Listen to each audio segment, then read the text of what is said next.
Cerita diawali dengan memperlihatkan seorang pensiunan tentara bernama Zhang Yao, kita panggil saja Jilong supaya lebih mudah mengingatnya, yang saat ini bekerja sebagai nelayan di tengah lautan untuk menghidupi keluarganya. Setelah 7 bulan berlayar mencari ikan, Jilong pun pulang ke rumah dan langsung dikejutkan oleh ruko miliknya yang ditutup. Kata tetangga, istrinya terjerat narkoba dan sudah menjual rumah sekaligus ruko tersebut, sehingga Jilong langsung pergi ke kolong jembatan yang menjadi tempat berkumpulnya para pecandu yang terjerat barang terlarang tersebut.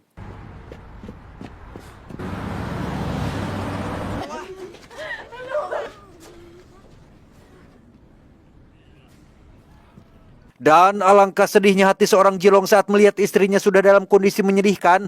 Masih segar diingatannya tentang wajah cantik dan cerah sang istri bersama putrinya yang hidup bahagia bersama. 7 bulan pergi kok tiba-tiba jadi seperti ini? Apa penyebabnya?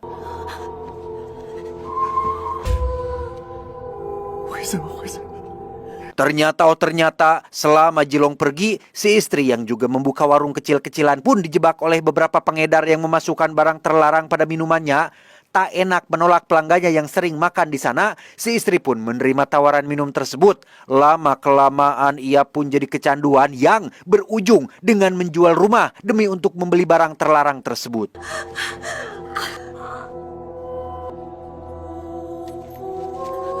Lantas, kemana putri mereka? Ya, disinilah letak paling menyayat hati ketika putri mereka ketabrak mobil saat ibunya sedang nge-fly menikmati barang tersebut. Menyesal dan malu terhadap suaminya, sang istri pun mengakhiri hidupnya dengan loncat dari jembatan layang dengan meninggalkan kertas merek barang haram tersebut yang ternyata diproduksi oleh perusahaan Duo Macan.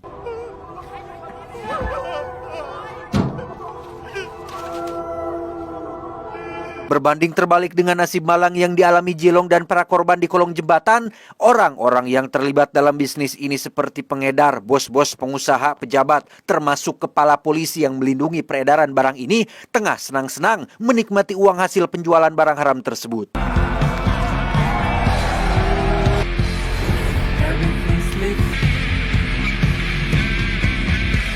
Dan inilah Go for Broke. 2 tahun kemudian kita akan diperkenalkan pada seorang polisi bernama Andu yang sedang melakukan penggerbekan terhadap beberapa pengedar narkoba, di mana saat pelaku berhasil ditangkap dan barang bukti sudah disita, muncullah seseorang berpakaian rapi yang langsung mengambil sebagian barang bukti yang ternyata Andu adalah oknum aparat yang juga terlibat dalam peredaran narkoba itu sendiri.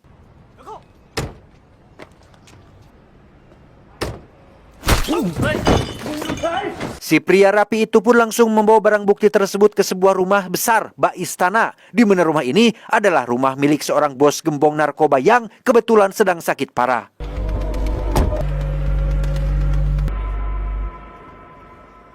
Dialah Mukun, bos Mukun, orang paling bertanggung jawab atas semua peredaran narkoba. Menyadari hidupnya tidak akan lama lagi, Mukun memerintahkan orang kepercayaannya bernama Herta untuk mencari putranya yang sudah lama hilang untuk menggantikan perannya dalam kerajaan bisnis ini.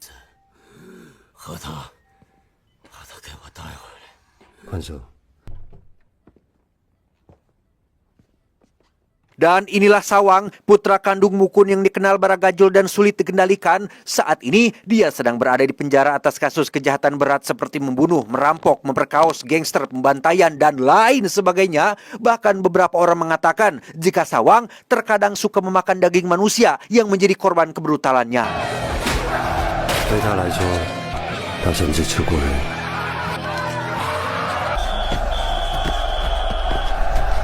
Dan Anda mungkin akan terkejut saat melihat Jilong berada di penjara yang sama dengan Sawang. Bukan sedang dihukum atas kasus kejahatan, melainkan sengaja masuk ke sana untuk bisa menghabisi Sawang dengan bantuan para sipir dan menyamar menjadi Sawang agar dapat bertemu langsung dengan sosok Mukun sang gembong narkoba.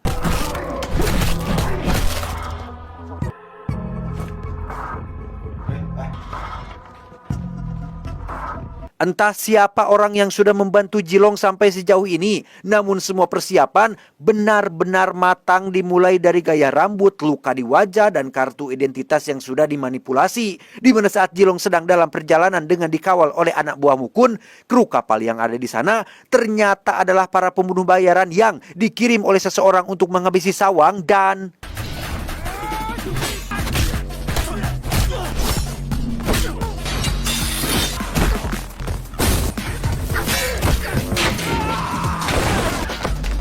Tepat saat Jilong berhasil menghabisi para pembunuh bayaran, muncullah Andu si polisi yang tiada lain adalah orang yang sudah membantu Jilong sampai sejauh ini.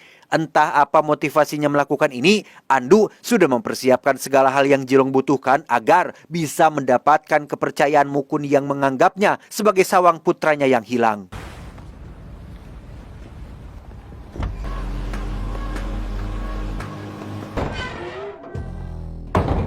Tiba di rumah Mukun, Jilong benar-benar memainkan perannya dengan sangat baik sebagai sosok sawang yang terkenal beragajul, di mana Jilong langsung mengeluarkan ponsel yang ia ambil dari salah satu pembunuh bayaran untuk mencari tahu siapa orang yang telah mengirim para pembunuh bayaran untuk menghabisinya.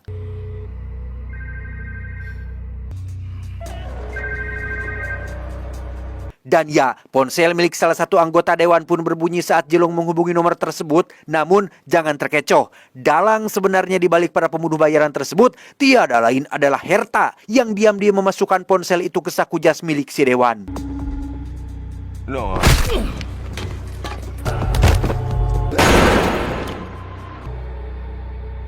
Tepat saat Herta menembak dan menjadikan si dewan sebagai kambing hitam, muncullah Mukun yang untuk pertama kalinya bisa bertemu dengan putra yang hilang. Sebagai orang yang sudah lama berada di dunia hitam, Mukun selalu waspada terhadap segala kemungkinan. Ia pura-pura mengelap darah yang ada di wajah Jilong, memberikannya kepada seorang suster untuk dilakukan tes DNA demi memastikan apakah Jilong benar-benar putra kandungnya.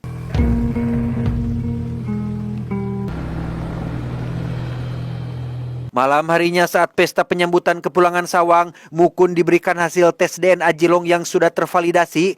Entah kapan dan bagaimana darah itu ditukar, tapi Mukun sudah percaya 100% jika orang yang sedang bersamanya sekarang adalah sawang putra kandungnya.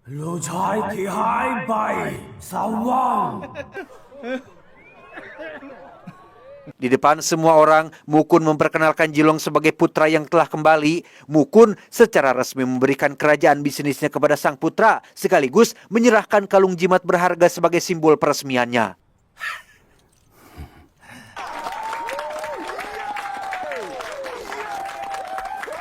Sebagai pekerjaan pertamanya dalam bisnis ini, Jilong harus menemui seorang bandar yang sudah mencuri narkoba milik Mukun. Ditemani beberapa anak buah setia Herta, Jilong mendatangi sebuah gedung untuk bertemu langsung dengan bandar yang dimaksud.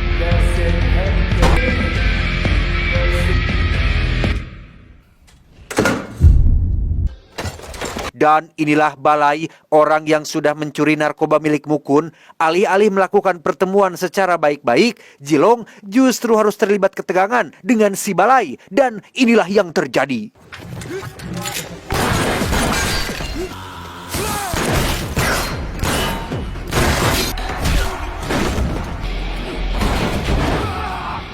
Saat Balai sudah dalam kondisi terdesak, barulah dia mengakui perbuatannya, di mana hal tak terduga terjadi ketika anak buah Herta yang harusnya melindungi justru malah berniat untuk membunuhnya. Tetapi entah bagaimana Jilong bisa selamat, ia terlihat pulang ke rumah dengan membawa serta Balai yang kini resmi menjadi bawahannya. Hal itu tentu saja membuat Herta menjadi sangat kesal, karena selain anak buahnya gagal menghabisi Jilong, Mukun justru malah semakin bangga terhadap Jilong yang berhasil merubah lawan menjadi kawan.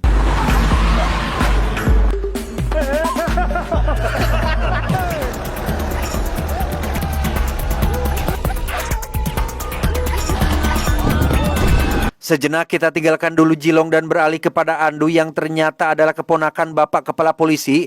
Di sini jugalah kita akan diperlihatkan kisah asmara Andu yang diam-diam jatuh cinta terhadap cem-ceman atau ani-anian pamannya bernama Nancy. Sang paman diketahui sering melakukan kekerasan terhadapnya, namun Nancy tetap sabar karena tidak punya siapa-siapa lagi dalam hidupnya. Terungkaplah alasan kenapa Andu bekerja sama dengan Jilong untuk menjatuhkan bisnis Mukun. Salah satunya adalah untuk membongkar keterlibatan sang paman dalam bisnis ini, sehingga ketika nanti si paman dicopot dari kepolisian, Andu bisa meraih atau merebut jabatannya sebagai kepala polisi, sekaligus menyelamatkan si wanita yang dicintainya.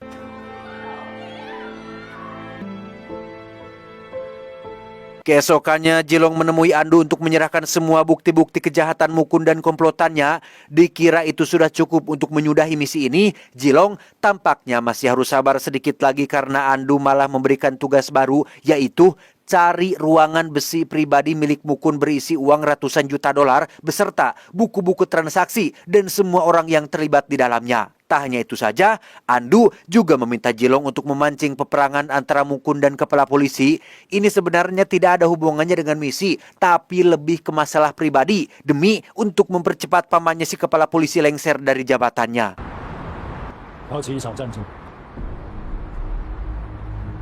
Di hari itu juga, Jilong langsung menemui Bapak Kepala Polisi untuk memberitahu bahwa mulai sekarang jatah bulanan yang biasa ia terima akan dikurangi sebanyak 30% sehingga hal itu tentu saja membuat Pak Kepala Polisi menjadi marah dan langsung mengurung Jilong di kantor polisi.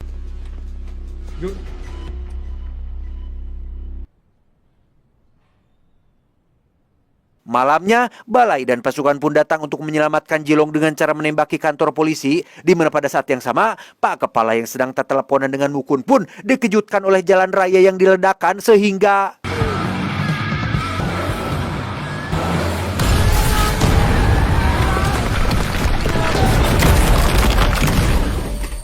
entah bagaimana nasib si kepala polisi, Jilong sendiri kemunculan Andu yang datang untuk membebaskannya, di mana Jilong langsung diantar pulang ke rumah karena saat ini Mukun sedang sekarat.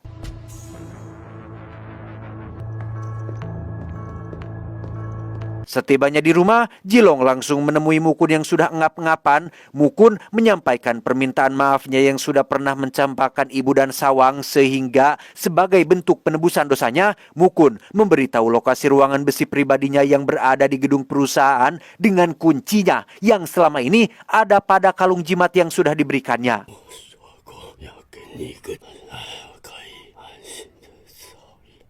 Setelah misi sudah tercapai, barulah Jilong jujur bahwa ia sebenarnya bukan sawang putranya, melainkan salah satu korban dari bisnis narkobanya. Sehingga mendengar hal itu, Mukun pun seketika kena serangan jantung dan langsung maut saat itu juga.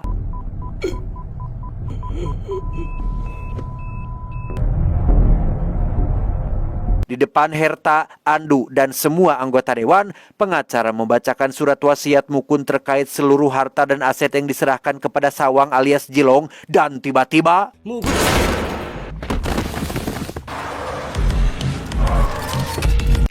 Herta menembak pengacara tersebut karena sudah tidak tahan mendengar pesan terakhir Mukun yang sama sekali tidak memberinya harta atau saham sepeser pun, sehingga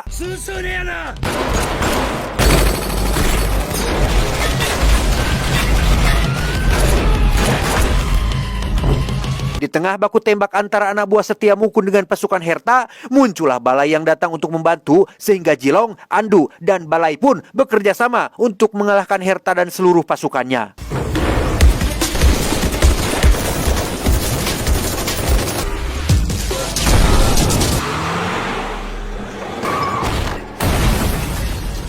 Setelah semuanya selesai, Jilong pun langsung menyerahkan kalung tersebut kepada Andu demi menyudahi misi ini. Namun apa yang terjadi?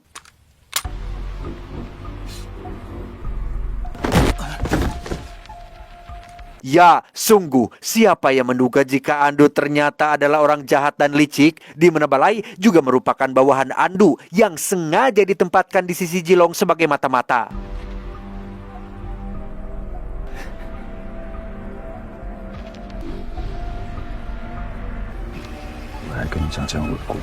Dan mari saya bawa Anda flashback ke 2 tahun lalu ketika Andu mulai memiliki ambisi untuk menjatuhkan pamannya dan Mukun. Secara kebetulan, Jilong di waktu yang tepat memohon keadilan untuk istri dan putrinya. Disitulah Andu memiliki ide untuk memanfaatkan Jilong sebagai pionnya setelah mengetahui jika Jilong adalah sosok tangguh mantan tentara pasukan khusus. Sebagai orang yang ditunjuk untuk mencari Sawang, Andu memanfaatkan kesempatan tersebut untuk memulai rencananya, dimulai dengan meyakinkan Jilong agar percaya bahwa ia tulus membantu membongkar kejahatan Mukun, menyuap para petugas sipir agar Jilong bisa masuk ke penjara tempat Sawang berada, mengatur semua hal yang dibutuhkan agar Jilong bisa menyamar sebagai Sawang, kemudian tak sengaja bertemu dengan Balai yang ia rekrut sebagai bawahannya dengan iming-iming akan memberikan narkoba yang menjadi barang favoritnya. 就可以把它变成你身边的一颗钉子。 Tak hanya itu saja, Andu juga menugaskan Balai untuk menghabisi pamannya si kepala polisi saat insiden jalan ambruk tempo hari dengan menggunakan pisau yang ada sidik jari si Jilongnya. 这样你喜欢的凶器。 Pada akhirnya, Jilonglah orang yang akan dijadikan sebagai kambing hitam atas kematian Mukun dan si kepala polisi, sehingga Andu tidak akan langsung membunuhnya, melainkan mengurung dia sementara waktu sampai nanti dimunculkan sesuai rencana. 即日起进行通缉。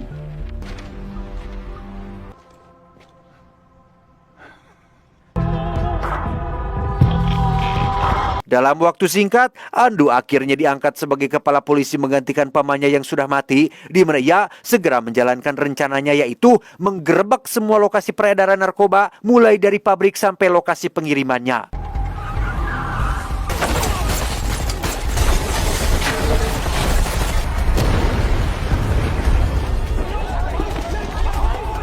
Setelah mimpinya tercapai dan dianggap pahlawan oleh semua orang, Andu akhirnya pergi ke gedung tempat ruangan besi pribadi Mukun berada. Sesuai ekspektasi, ruangan besi ini menampung tumpukan uang dolar dalam jumlah yang tak terbayangkan sehingga...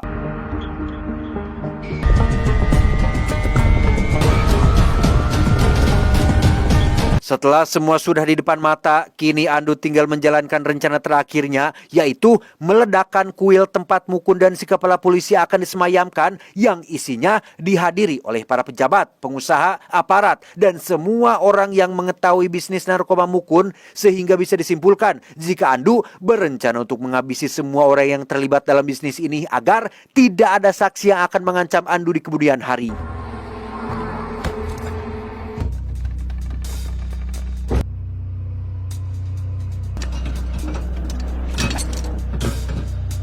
Tepat saat Nancy selesai berpidato, ia pun membuka tirai berisi ratusan foto korban termasuk tumpukan barang haramnya, di mana saat semua hadirin masih terkaget-kaget, Nancy pun buru-buru keluar sembari mengunci pintu dari luar dan...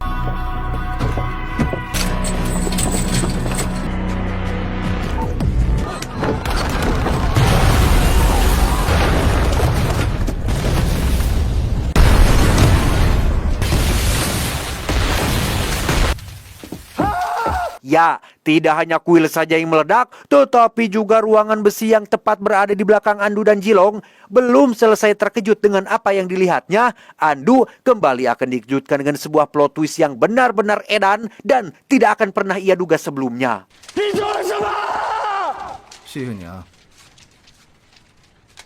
我来讲讲我们的故事。 Disinilah plot twist sesungguhnya akan terungkap. Balai yang kita lihat sebagai pecandu dan bandar dulunya adalah sosok kakak bertanggung jawab yang sangat menyayangi adiknya, sampai ketika sang adik terjerat narkoba, Balai pun membawanya ke rumah sakit untuk direhabilitasi.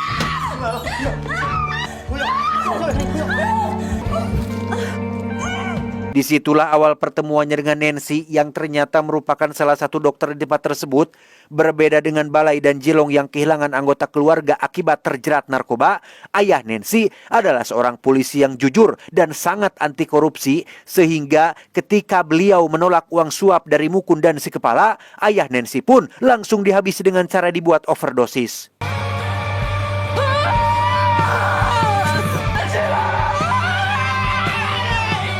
Tak lama setelah pertemuannya dengan Nancy, rumah Balai dan sang adik pun disita oleh karena si adik yang diam-diam berhutang kepada rentenir, sehingga mereka berdua pun terpaksa pergi ke kolong jembatan yang menjadi tempat penampukan khusus orang-orang yang terjerat barang haram. Beberapa waktu berlalu, adik Balai pun mengembuskan nafas terakhirnya dengan Nancy yang untuk pertama kalinya mendatangi kolong jembatan tersebut, yang mana disinilah awal pertemuan mereka dengan Jilong yang sama-sama mengalami nasib yang sama, yaitu hidup hancur gara-gara barang terlarang.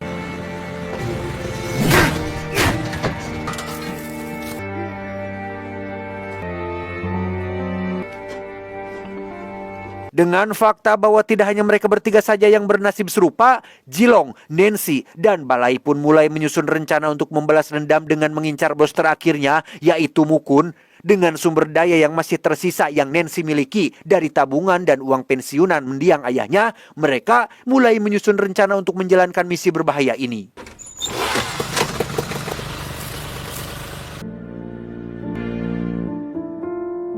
Memanfaatkan parasnya yang good looking, Nancy berhasil meluluhkan hati si kepala polisi dan mulai mencari segala informasi. Meski berat harus mengorbankan harga diri dan kesuciannya, Nancy tetap tabah menjalaninya demi untuk kelancaran misi ini. 他委托安佩寻找他从眉间似乎有什么不为人知的毛。 Setelah Nancy, giliran Balai yang turun ke lapangan. Sama seperti Nancy yang melakukan pengorbanan besar, Balai juga terpaksa menjadi seorang pecandu demi kesempurnaan penyamarannya sehingga ia bisa menjadi bawahan Andu dan masuk ke dalam rencananya.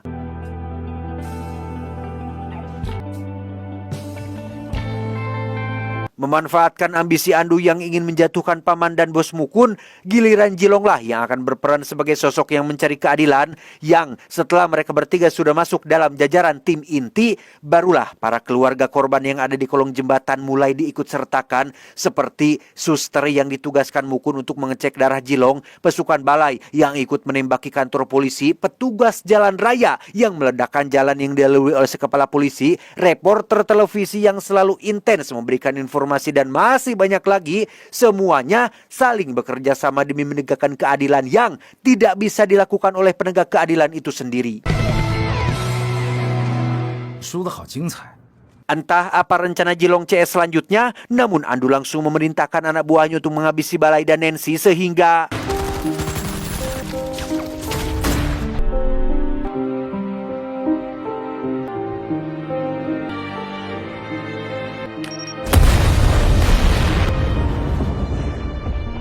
setelah Balai dan Nancy mati, kini tinggal Jilong yang masih tersisa dalam rencana ini. Entah apa yang sebenarnya Jilong CS rencanakan, Andu langsung menembaknya hingga Jilong jatuh dari atas gedung.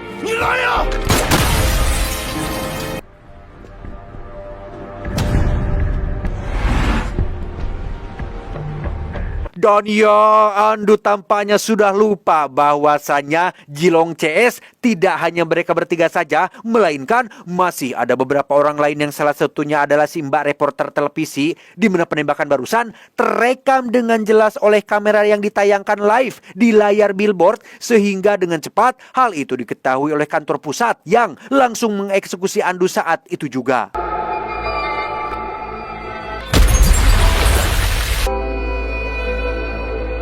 Pada akhirnya, Jilong, Balai, dan Nancy lah yang benar-benar menjadi seorang pahlawan sejati.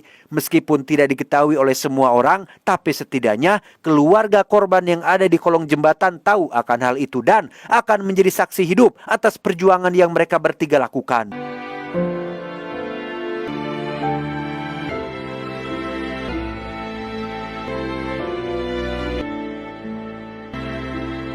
Nyesek banget endingnya, padahal Maya bisa cari alternatif lain buat ngebongkar kebusukan si Andu mah. Gak perlu dengan mengorbankan diri mereka bertiga di endingnya gitu. Gak perlu pakai ngorbanin nyawa. Mungkin, tapi ya mungkin itu pilihan mereka. Mungkin Jilong CS udah merasa puas dengan mati sebagai pahlawan. Entahlah, yang pasti selalu ada pilihan ya. Padahal mah selalu ada pilihan. Selalu ada cara lain untuk berakhir dengan husnul khotimah. Kita mah jangan kayak gitu ya. Bisa kok jadi pahlawan tanpa perlu berkorban nyawa. Mengabdi kepada Allah Subhanahu wa Ta'ala, mengabdi kepada guru, dan mengabdi kepada yang jadi orang tua. Tamat, ending yang cukup menyesakan. Adios.